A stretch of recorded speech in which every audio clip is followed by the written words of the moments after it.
Chers amis, Erev Tov, Beshem Hashem Naaseh Venatzliach, on se retrouve mardi soir, le 18 avril et le 28 du mois de Nissan. Cours acheté par Cindy Trojman, peut-être Torjman, je pense que c'est Torjman, Be'ezrat Hashem Itbarach, pour l'élévation de l'âme de Patrick Yosef Chaim Ben Machlouf, Roi Hashem Tenachenu Began Eden Elion Vechol Ashorvim Imo, Bichlal Arhamim Vaselechol Vechen Yerasam Amaramen, Tieshmantot Sorah Chaim. On n'est que de bonnes nouvelles, Bezrat Hashem, que je vous reste à Etaïchat, Cindy Aïkara. Soyez bénis sur tous vos chemins. Merci d'avoir acheté un chiour chez nous. Il y a que le mérite de notre étude Yalet Nishmato. C'est la tzaddik Patrick Yosef Chaim Ben Machlouf. Le Chol Mété Israël, une grande fois Shema pour tous les malades d'Israël. Une grande réussite pour vous tous et qu'on ait le mérite d'avoir Bezrat Hashem Itbarach, de très bonnes nouvelles pour cette année avec la Géoula à la clé pour avoir Dieu parmi nous, Bezrat Hashem, de façon dévoilée. Le sujet que je vais aborder avec l'aide d'Hachem est basé selon les enseignements du Yahanouka, vous sachiez. Comme certains sujets qui sont bien sûr basés sur des enseignements de nos rabbinim contemporains, comme le Rav Yonah Metzger, chez Badel Chaim Aroukim et d'autres.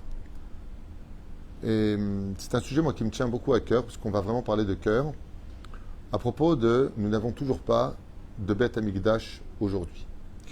Et malheureusement, je dis bien malheureusement, on n'a pas encore pris conscience de ce que l'on perd chaque jour qui passe sans que nous puissions reconstruire le temple, puisque la Gemara dans Sanhedrin nous dit Be'ita ou Be'achishena. Est-ce que le Beth Amikdash viendra par le mérite parce qu'on va le provoquer ou parce que maintenant le temps limite est enfin arrivé? Qui vivra verra. On ne le sait pas vraiment au niveau de ce qui se passera. Mais ce qu'on sait par contre, c'est que la Gemara nous dit le Beth Amikdash peut venir à tout moment et la Géoula avec. Ce qui mettrait d'une certaine façon un terme à toutes nos souffrances qui sont reliées, et peut-être chose que les gens ne savent pas, au fait qu'il n'y ait pas de Beth Amikdash. Pourquoi cela? Pour la simple et bonne raison, c'est que tant qu'il n'y a pas de Beth Amikdash, la colère, la midatadine, les souffrances seront présentes sur terre. C'est-à-dire qu'il y a un lien direct entre l'absence du Beth Amikdash et ce qui ne va pas pour nous les humains sur terre. Ce qui fait que sans le Beth Amikdash, il ne nous sera jamais possible de trouver l'harmonie, d'être paisible réellement au fond de nous. Et on peut avoir des gens qui vont bien et qui n'ont pas de raison d'aller mal. Mais malgré tout, il y a un truc qui ne va pas chez eux. Et ce qui ne va pas chez eux, c'est ce manque. Pourquoi? Au sage de nous rappeler, comme l'a expliqué d'ailleurs le Rabbi de Lubavitch, que tout le but de la création du monde, comme le dit elle-même la Gemara ou le Zohar, c'est faites-moi un lieu où je puisse résider parmi vous. Le but de la création du monde, c'est de dévoiler Hachem. Et si nous, on oublie ce dévoilement, on a oublié carrément le but de la création du monde. Le problème qu'on a en réalité vient du fait que les 2000 ans de Galout, et même avant cela, ont inversé les rôles. Et là, ce que je veux dire est vraiment très important et demande une grande, grande méditation. Il y a un roi créateur et il y a des serviteurs créatures. Si on s'en réfère à cela, qui doit servir qui? Est-ce au roi de servir ses créatures ou est-ce aux créatures serviteurs de servir le roi? Le problème que nous avons aujourd'hui, c'est que l'essence même de nos relations entre l'homme et son créateur est basée dans la demande où Dieu doit nous servir dans tout. Donne-moi la santé, donne-moi la parnassa, donne-moi un bon zivoug, donne-moi une belle maison, je veux. Donc c'est Dieu qui te sert. Et donc on a inversé les rôles. C'est à nous de servir Hachem. C'est à nous de dire à Hachem, qu'est-ce qu'on peut faire pour toi aujourd'hui? Comment je pourrais t'honorer? Comment pourrais-je faire grandir ton nom? C'est pour ça que tu es venu au monde. Modim anachnulach, les odot l'Hachem. On est venu pour remercier Hachem. On a été créé pour cela. C'est le but de la création du monde. Et donc faire la volonté d'Hachem dans le domaine des mitzvot et comprendre que le plus grand péché de tous les péchés, des péchés que Dieu nous a mis devant nous dans le choix du libre arbitre de les faire ou pas, c'est que, hormis les conséquences qu'on ne comprend pas dans les mondes parallèles par malheureusement l'irresponsabilité du manque de conscience de la gravité de chaque faux geste que nous faisons qui va contre la volonté d'Hachem, le plus grave de tous les péchés, c'est parce qu'on n'a pas écouté Dieu. Nous, on va dire par exemple de faire telle et telle chose, bon ça va, c'est pas grave, je s'en fous, tout le monde le fait aujourd'hui. Mais ce qu'on oublie, c'est qu'en désobéissant à Dieu, eh bien, non seulement on lui demande des choses qui fait qu'on a fait de lui un serviteur, mais en plus de ça, ce que lui nous demande, on ne le fait pas. C'est-à-dire que c'est quand même débile. Et ça va projeter une ombre extrêmement difficile pour voir le chemin qui est devant nous, les difficultés de la vie. Alors que le but du Beth Amikdash, c'est qu'on montait demander à Dieu qu'est-ce qu'il voulait. Et Dieu demandait ma volonté. Reach nichoach shel Hashem. C'est-à-dire que je me permets de dire quelque chose qui est un petit peu, je dirais j'espère en tout cas y arriver un jour. Mon plus grand souhait, de tous les souhaits, c'est d'avoir un jour donné peut-être le sourire à Dieu. Peut-être qu'un jour j'ai réussi à le faire rire ou à lui donner du bonheur. Et ça, ça doit être le but de chaque juif, particulièrement chaque juif, et d'amener les nations du monde à cela. Pas simplement de faire la volonté à Hachem. Parce que dans la graduation du service divin, il y a l'esclave de Dieu, le serviteur de Dieu, si vous préférez en français. Il y a le fils de Dieu, nous sommes tous Banim Lachem Elokenu. Et puis il y a l'ami de Dieu, Yedidim Avrouyam. Alors je vous invite à lire un texte que j'ai reproduit moi-même de plusieurs enseignements, Bezrat Hashem. En maspik tefila, vafilu mi sheken, mitpalel.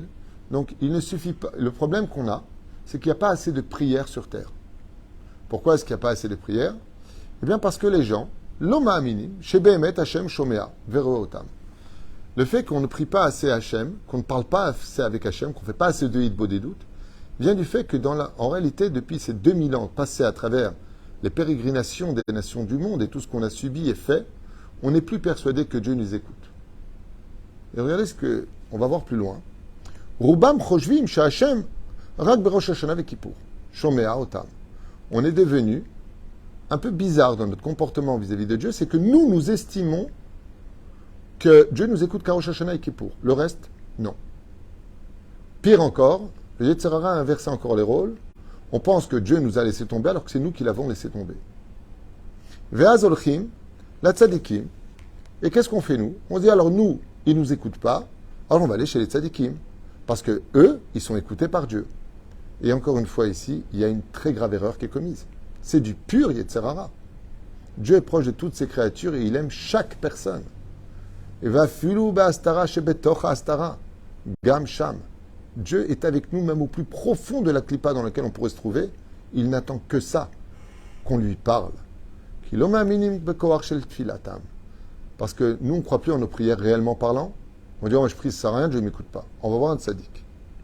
Aval, ce qu'on a oublié. Galout misé. Donc, il n'y a pas une plus grande galoute à l'intérieur de nous que de croire que Dieu n'écoute pas ce que l'on dit ou qu'il ne voit pas ce que l'on fait. Kemo. Chez Galout, marhik et Adam et Hachem, tout comme la galoute nous a sur le point géographique éloigné de Dieu, comme on le voit avec Yona qui veut quitter Eretz Israël pour que pas que Dieu lui parle. Le fait de partir en galoute, c'est une façon de dire Dieu, je suis fâché avec vous, je vous mets en dehors de la terre d'Israël. Eh bien, il y a une autre galoute, halatzad a géographie, car la galoute aruchanit. Ainsi est la galoute spirituelle quand l'homme a l'impression que Dieu est loin de lui. Aucun homme n'a le droit d'imaginer une seule fraction de seconde que Dieu est loin de lui. Pourquoi? Parce que Dieu regarde le monde par ses yeux à lui. Ce qui fait que ce qu'il voit, Dieu voit. Et donc, ainsi donc, l'homme est proche de Dieu dans tous les domaines. Et Dieu est proche de lui. Que toi, tu ne le ressentes pas, c'est parce que tu as créé des écrans avec tes fautes. Tu as créé des écrans avec la touma, avec l'impureté. Et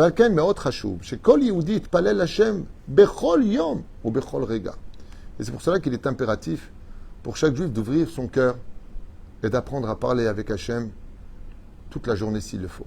De le remercier pour tout ce qu'il voit, tout ce qu'il dit, on va le voir. Comme un fils parlerait à son père, une fille à sa mère, ou une fille avec son père, ou un fils avec sa mère. Aval behemet. Parlez avec Hachem. Qui kol tfila yoter meula mikol beracha. Et là, j'ai entendu ça du Yanouka, qui a dit que on va prendre la bracha d'un tzaddik, et on est persuadé que la bracha qu'on va prendre a plus de valeur que notre propre prière. Il n'y a pas un plus grand mensonge au monde que ça. La bracha du tzaddik, c'est une grande ségoula pour toi. Elle peut t'aider, mais comme un chausse-pied, mais ce n'est pas la chaussure. Ça va dépendre de toi. Le tzaddik est plus proche d'Hachem. Qui a dit ça? Qui a dit que le tzaddik est plus proche d'Hachem? Non. La différence qu'il y a, je vais te dire où elle est. Tu vois, c'est très bien ce que tu viens de dire, mais c'est le contraire. C'est que celui qui n'est pas tzaddik pense que Dieu l'écoute plus le tzaddik que lui. Moi, je posais une question. En tant que papa, est-ce qu'on est plus à l'écoute du plus petit des enfants ou de celui qui est plus grand? Plus attention aux petits. On fait toujours plus attention au plus petit. Ouais. Donc de qui Dieu est plus proche? De Dafka, celui qui est le plus loin. Parce que celui qui est proche de lui, comme le tzaddik, Dieu sait très bien qu'il va lui parler. Mais celui qui est loin, il y a un désir de manque. Donc ne croyez jamais que Dieu est loin de celui qui est loin. À un tel point que la Gemara nous dit, ne prends jamais à la légère la bracha de même un homme qui n'est pas dans la Torah. Même lui, parce que Dieu est proche de toutes ses créatures. Dieu veut récupérer toutes ses créatures à lui parce qu'il nous aime réellement. Pas comme nous, on l'aime avec des mots et dans les actes, on est à côté. Dieu nous aime vraiment. Aimer veut dire rester fidèle à l'idéologie de l'autre et l'aimer comme lui a besoin d'être aimé, comme Dieu nous demande de pratiquer la Torah et ses mitzvot. Et la reine. Rak le'arim enaim la shamaim. Que chaque juif lève les yeux vers le ciel. Velesocheach im hakadosh baruch hu itbarach, et de parler avec Hachem de tout son cœur. Yakar tfila mamash mamash levakesh et Hachem velo rak ma shani rotze. Est-ce qu'on oublie un petit peu dans nos prières? Hachem sauve mes enfants, Hachem marie ma fille, Hachem fait ceci. Une fois de plus, on remet Dieu dans le stade de viens me servir. Ben oui, mais alors qu'est-ce que je fais? Réponse est simple. Mais va dire que tu dois demander à Dieu ce qui te manque. Et dans quel but? De mieux te servir. Mais si j'ai besoin de toi et que je te demande des choses pour moi et qu'après je t'oublie, eh bien là je risque de tomber dans quelque chose de très grave. C'est qu'en fin de compte, pourquoi tu me l'as demandé? Pour que toi tu sois tranquille et moi, tu penses à moi qui suis SDF, qui n'est toujours pas de Beth Amikdash, il dit Hachem? Pourquoi tu ne penses pas à moi? C'est moi qui t'ai créé, c'est moi le roi des rois. Et tu inverses les rôles. Si tu me demandes d'être tranquille parce que tu vas mieux servir dans ton service divin, le créateur du monde, alors demande-moi quels sont les éléments qu'il te manquent pour que tu puisses mieux me servir. Ça me rappelle l'histoire d'un jour d'un serviteur qui a dit à son roi, excusez-moi, mais dans la cuisine, j'ai que des petits plateaux, vous n'avez pas un grand plateau? Alors il lui dit, dis-moi, je suis ton bouffon, moi. Il lui dit, non, parce que je vous ai apporté tellement de mets spéciaux que les plateaux que j'avais, ils n'étaient pas assez grands. Le roi lui dit, attends, apporte le plateau qui est dans ma chambre. Et il lui a donné. Bien sûr qu'il va lui demander quelque chose, mais ce qu'il va mettre sur le plateau, c'est pour servir de meilleurs plats pour le roi. Et pas que faire attendre le roi de recevoir des plats les uns après les autres. C'est Péroucha d'abord. C'est ce que je demande, c'est pour mieux te servir, alors que j'ai le droit de demander. Et c'est ce que je te demande, c'est parce que c'est moi qui ai besoin et toi tu te la fermes, c'est évident que là on va droit dans un mur. C'était important de le retenir. Je vous conseille vivement de réécouter ce cours et de le réécouter. Il faut beaucoup le méditer, ce que je suis en train de vous dire, parce que ce que je suis en train de vous dire, ce que je vous transmets, moi j'ai rien à vous apprendre, et rien à vous dire, juste transmettre parce que c'est des réalités qui peuvent changer la face du monde. Les images chez Shoné Surat Haolam. Si l'homme était beaucoup plus proche d'Hachem, de parler beaucoup plus avec Hachem, dans l'accomplissement de la Torah et des mitzvot, à faire beaucoup plus attention à la volonté d'Hachem de ne pas faire des avérotes, pas parce que j'ai peur du péché, parce que j'en ai rien à faire de l'ogéinam, j'en ai rien à faire de réincarner s'il faut, moi et moi avec notre grande bouche, mais parce que Dieu te le demande. Ça veut dire que moi je me rappellerai toute ma vie quand j'ai fait tchouva et que mes amis étaient venus me chercher pour aller en boîte de nuit. C'était un samedi soir, à l'époque il y avait Mariti Gilbert Carpentier, à cette époque, et quand ils ont crié à la fenêtre, David descends, descends et tout ça, j'aurais dit je peux plus. Et ils m'ont dit pourquoi? Aujourd'hui je ne sais pas. Mais ce que je sais, c'est que Dieu ne veut pas. C'est la tmimout de la teshuva. Top. Et Kavut a l'idée d'Ibour. Et l'approche par la parole et la prière, vit Karvut, l'Eretz Israël. Et de se rapprocher, de revenir de la galoute sur la terre d'Israël, pour me sanctifier sur la terre d'Israël, pour prier Hachem, beaucoup plus proche que ce que je ne pourrais faire par l'écran de la galoute qui est loup, Veda Vodazara, dit la Gemara. C'est comme si on faisait de la Vodazara, de l'idolâtrie, dit la Gemara, dans Ktubot Kufyu Damudbet, Yavilanu et Bet Amigdash. Le fait de chercher de monter en Israël pour être plus proche d'Hachem. Pas parce que je fuis des problèmes fiscaux, pas parce que j'en ai marre de cette galoute. Non, je monte en Israël parce que ce que j'ai envie, c'est de me rapprocher d'Hachem. Comme on le dit d'ailleurs dans la prière. Le but de monter en Israël, c'est de venir remercier Akadosh Baruch Hu ici. C'est le but principal.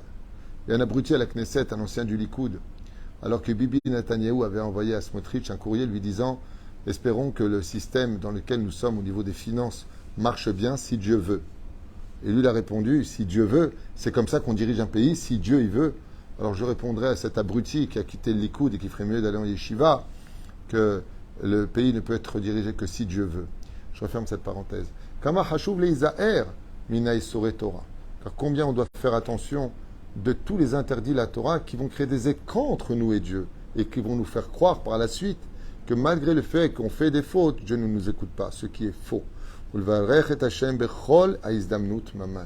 Car nous avons l'opportunité, à chaque respiration, à chaque voyage, à chaque occasion, de pouvoir dire merci à Dieu. D'où l'importance de faire très attention à propos de ce qu'on appelle la Seudat Odaya. La Seudat Odaya, c'est quelque chose d'essentiel à faire, car elle a un niveau qui rappelle le sacrifice que nous faisions au Beth Amikdash de Korban Toda, le sacrifice de remerciement. Mais ce n'est pas parce que tu as fait une Seudat Odaya sur un miracle que tu as vécu que tu dois t'arrêter de remercier Dieu pour autant. Après la Seudat Odaya, n'oublie à jamais, jamais tout le bien que Dieu t'a fait. Et même si tu as fait une Seuda pour faire un sacrifice qui vient à la table, en faisant les bénédictions, en chantant Nishmat Kol Chai en l'honneur d'Hachem, n'oublie pas malgré tout que tu te dois de le remercier toute ta vie. On ne peut pas dire à celui qui te sauve la vie, au fait, merci de m'avoir sauvé la vie. Tu lui dois ta vie.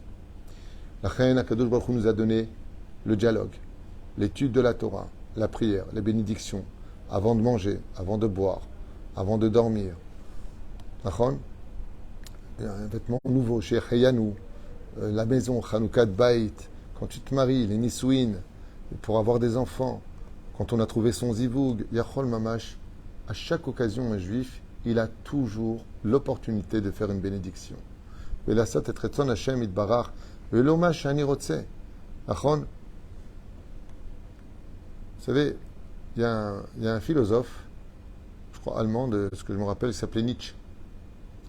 Et ce personnage-là a enseigné de grosses gourdes dans sa vie, mais une particulière.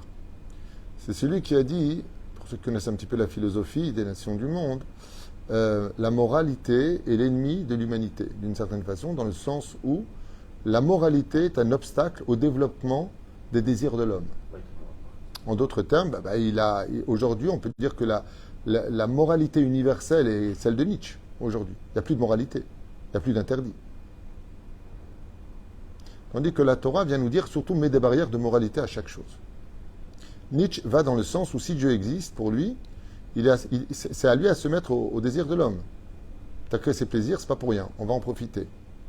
La Torah nous dit, les désirs sont un choix. Tout désir que tu as, est-ce que tu peux prendre Dieu avec toi? Là où c'est impur, Dieu ne va pas, donc tu ne peux pas y aller. Est-ce que tu serais prêt à y aller sans moi? Si c'est le cas, c'est toi qui m'as abandonné. Alors ne viens pas dire où était Dieu. Exactement. Le Kama She'aba, Roe Shekol Banav Chaim Beshalom. Il n'y a pas que cela que Dieu désire, mais comme un père qui serait très heureux de voir tous ses enfants toujours unis, qui se respectent, qui se disent bonjour les uns les autres, en harmonie. Ainsi donc, le père veut résider parmi eux, encore plus. J'aime être avec mes enfants, parce que quand je les vois à table, ils rigolent tous les uns avec les autres, ils se parlent. L'un prend l'enfant de l'autre, l'un veille sur l'autre. Ainsi, c'est ce qui manque au Beth Amikdash de nos jours. C'est la haine gratuite qui a éloigné Dieu et brisé son temple, et Hachem attend particulièrement cela. Ça ne suffira pas de prier à l'échelle individuelle et de parler avec moi, il dit Hachem. Car n'oubliez pas qu'à part être un Dieu, je suis aussi un Père. Et c'est ce qui manque essentiellement à la venue du Beth Amikdash, l'union du peuple d'Israël. Car nous sommes tous les enfants d'Hachem. Et qu'est-ce que cela va provoquer? Eh bien, le Père construit sa maison, le Beth Amikdash, et il invitera tous ses enfants à venir chez lui dans le Beth Amikdash. Allez-nous la date. Il nous revient de savoir et de vivre. Chez Kol Hot Shen Beth Amikdash, que tant qu'il n'y aura pas de Beth Amikdash, Ka'as vemidatadin ishletu ba'olam. La colère et la rigueur, eh bien, aura droit de pouvoir sur terre. Le mal, Itiachev yoter vyoter, s'installera de plus en plus. Plus le mal s'installe, et c'est-à-dire plus Dieu s'éloigne. Qui l'homme vekhem et Hachem, parce qu'on ne demande pas Hachem. On ne le demande pas assez, on ne le demande pas avec un cœur pur, de toute son âme. Ça me rappelle l'histoire de l'autre qui disait Hachem, j'ai besoin d'un parking, il faut que je me gare, j'en peux plus, je suis hyper en retard, je t'en supplie, et d'un coup, il y a une voiture qui sort, c'est bon Hachem, j'ai trouvé.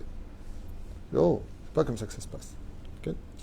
La reine, les épreuves deviendront de plus en plus dures, les maladies plus fréquentes, plus de divorces, une éducation de plus en plus ratée, on n'arrive plus à tenir nos enfants, le sheker qui deviendra la vérité qui disparaîtra de ce monde. Et surtout la znout qui deviendra la moralité, la débauche qui sera considérée comme étant la liberté d'expression à travers la réalité, celle de Nietzsche, justement, Keelokim, Velokead. Ok. Qu'est-ce qu'il dit ici? Ve'aznut, Keelokim, Bene Adam. Oui, c'est ça. C'est-à-dire que la débauche sera considérée comme étant même acceptable aux yeux de Dieu. Shem Yishmor. Yesh lechol Yehudi, l'itrazek bekoach haTorah v'amitzvot. Et c'est pour cela qu'il nous revient, à tous, de nous renforcer le plus possible avec des cours de Torah, d'aller soi-même surtout aller étudier la Torah. C'est pas le même niveau. Et l'accomplissement des mitzvot. Et de quitter un peu ce côté philosophique, Dieu est dans mon cœur, je l'aime, ça me suffit. Dieu, ce qu'il veut, c'est de l'action. C'est comme quelqu'un qui te donne de l'argent et te dit « T'inquiète pas, je suis pas un voleur. T'inquiète pas, je suis pas un voleur. » Il te le rend jamais. À un moment, t'es peut-être pas un voleur, mais tu le rends pas quand même. Et la reine ou les raker et Aleph. Donc, trois choses que nous demandent nos chachamim. Aleph, nous renforcer encore plus dans l'étude de la Torah et l'accomplissement des mitzvot, mais surtout d'adoucir notre cœur pour laisser Hachem pouvoir pénétrer cet univers. Qui ou les autres, car si ce n'est pas cela, lo niye le'olam smechim lo bashamaim lo tiye simcha lo bashamaim velo haaretz. Car si on n'arrive pas à cela, la joie ne pourra jamais se réinsérer dans le monde d'en haut ni dans le monde d'en bas. Afilou achi, plus que ça encore, plus l'homme ignorera Dieu, ou plus l'homme voudra diriger Dieu, et plus la folie s'installera dans le monde. Ad kedekar, jusqu'à ce que l'homme se prenne lui-même pour Dieu, pensant qu'il peut lui-même faire la création du monde, à créer des robots en guise de créatures humaines, et à créer toutes sortes de choses dont le modernisme finiront par apporter des catastrophes dans le monde, avec high-tech et tout ce qu'on appelle le modernisme aujourd'hui, tous les réseaux sociaux qui nourrissent l'esprit d'une pollution hors du commun, infectée de lachon hara, de motzi shemra, de débauche, de filles qui se montrent du matin au soir dénudées et ainsi de suite, du afilou, de décider qui doit vivre et de quelle façon on doit vivre. Aujourd'hui, tu peux choisir les yeux de tes enfants avec les bébés prouvettes, tu choisis la semence que tu veux. Pire encore, tu peux choisir le jour de ta mort, l'euthanasie, mettre fin à sa vie.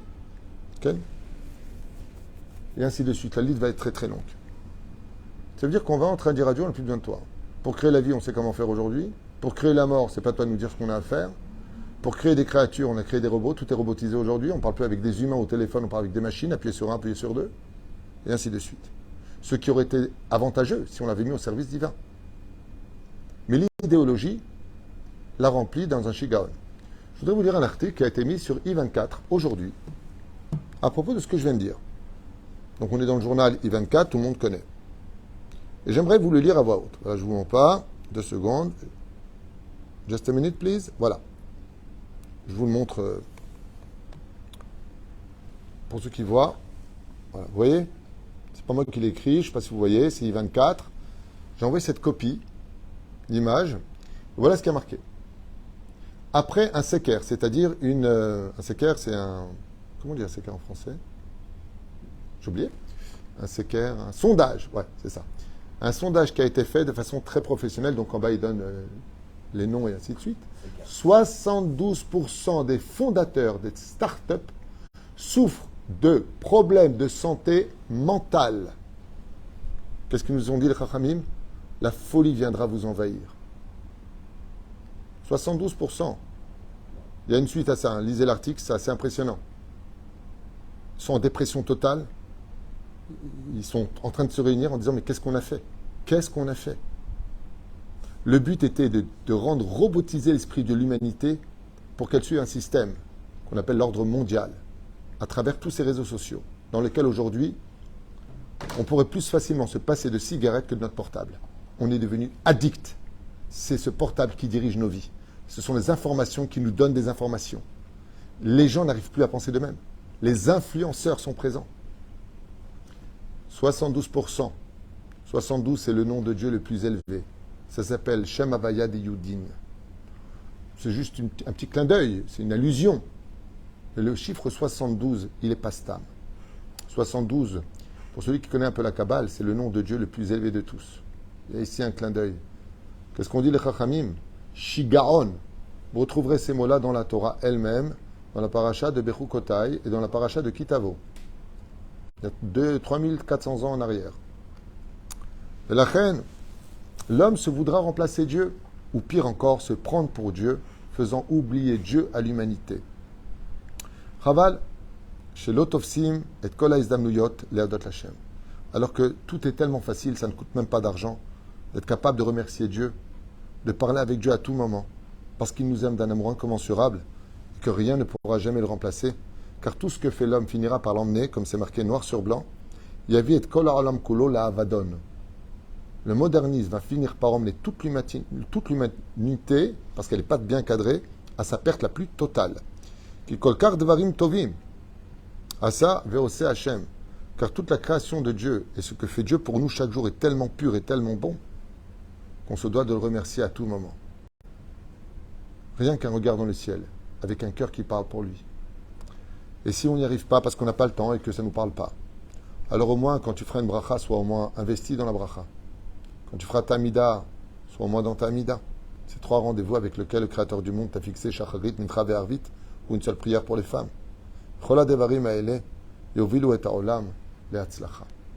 Voilà ce que j'ai noté de plusieurs enseignements, d'études d'un Moussar Eskel qui doit réveiller chez nous. Et éveiller chez nous, vous avez les informations, tapez I24, regardez ce que je vous dis, vous allez le trouver, c'est en gros 72% des fondateurs des startups et de toutes ces inventions modernes aujourd'hui sont en dépression. Ils vont très mal. Je ne sais pas si vous vous rendez compte de quoi on parle. C'est un truc de fou. Lama, parce que la Torah nous le dit, souffre de problèmes de santé mentale. Et les gens vont de plus en plus mal. La maladie du mal de vivre s'installe tout simplement parce qu'on a renversé les rôles. Prenez Ratson que le but de cette étude que je fais pour moi, je ne suis pas parfait, ce que je viens de dire, je dois me l'appliquer d'abord à moi-même. Je ne suis pas un maître qui vient parler à des centimètres ou pire encore à des millimètres. Je suis moi-même moins qu'un millimètre. Mais il est important qu'ensemble, on se donne en la main nos millimètres que nous sommes, fassent des autoroutes de bonheur pour le Créateur du monde et que la logique de ce monde se réinstalle. Je voudrais juste finir avec quelque chose d'essentiel à mon goût. Le modernisme n'est pas l'ennemi de la Torah. Mais tout ce qui ne va pas dans le sens de la Torah peut devenir l'ennemi de l'humanité. Parce que quand Dieu a créé le monde, l'architecture sur laquelle il s'est basé, les plans de la création sont la Torah. Et sans la moralité de la Torah, on va droit vers une catastrophe. Depuis que l'homme a donné libre arbitre à tous les interdits de la moralité de ce monde, le monde n'a jamais été aussi mal qu'aujourd'hui. On peut dire ouvertement que si on a vécu une Shoah à la Deuxième Guerre mondiale, aujourd'hui c'est toute l'humanité qui vit une Shoah psychologique. Shoah venechamot, kenimzot masim tovim, et je m'excuse si j'ai peut-être blessé ou vexé quelqu'un dans ce cours, mais de dire des vérités, même si ça fait mal, ça nous remet un petit peu en question, alors on a déjà gagné le droit d'avoir fait ce shiur. Baruch Adonai Leolam, Amen ve Amen. Je rappelle, avec l'aide d'Hachem, que ce shiur a été fait et acheté par Cindy Bezat Hachem, Trojman, il y a marqué, je pense que c'est Torjman, je pense, pour l'élévation d'âme de Patrick Yosef Chaim Ben Makhlouf, à la Shalom, que dans le monde où il est certain qu'il est dans un monde de bonheur et de vérité, et Yeshua Venechamot et Kol Am Israël, avec le respect des parents, le respect de chacun de nous, Ahava ve'arva, Shalom ve'reut, et n'oubliez jamais, dans la voiture, dans la cuisine pour les femmes, pour les hommes dans la cuisine, peu importe où vous êtes, est-ce que tu dis que pour les femmes, tu es, elle va dans la cuisine, c'est pas ce que je veux dire. Partout où vous serez, n'oubliez pas de prendre Hachem avec vous, parce que c'est de lui dont vous aurez toujours besoin, et c'est lui qui a les clés de tous nos problèmes. Aval pas comme un roi qui parle à son serviteur, comme un serviteur qui dit à Hachem, donne-moi ce dont j'ai besoin pour mieux te servir.